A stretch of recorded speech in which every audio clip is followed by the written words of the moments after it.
That would have been March 5th, 1977. Okay. Yeah, that's not a date you're going to forget. Not likely, no. Okay. I mean, did it come completely out of the blue? Yeah. Right. Yeah. I was alone. Were you? Yeah, I was alone. Mm-hmm. Oh, my God. Jan and I were renting a little cottage up on a volcanic lake in the Philippines. And we used to go on weekends to Manila to make phone calls home. There were no cell phones in those days. But this particular weekend, it was hard to get a hotel room. So Janet went Friday night, because I had to work Saturday morning, and got us a room and was waiting for me. And, of course, I never showed up because I'd had a heart attack in the meantime. It came on a very early Saturday morning, and I was isolated, so I had to get to the road somehow. I don't know quite how I crawled, actually. I thought it was the end. Did you? You thought? Yeah. Oh, yeah, right. yeah. Mm-hmm. I thought, well, this is what it's like to die.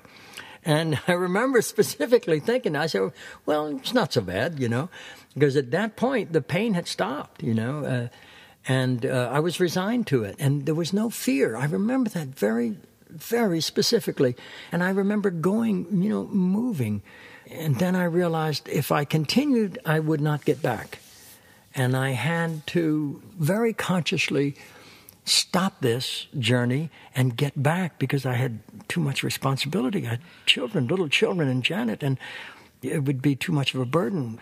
So I began to literally will and bring myself back. I remember reaching down, pulling the grass and eating the grass. Anything that was, that would ground me again. Yes, anything that would connect me, and determined to stay alive. And the more I got back into living consciousness, the worse the pain became again. Because, boy, when I came back, the pain was excruciating. Anyone who has had a heart attack will tell you that.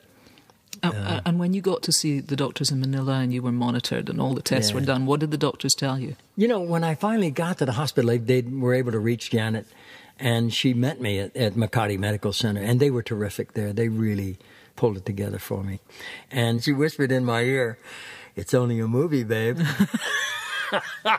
Yeah. And I started getting well right away. Yeah, it actually happened.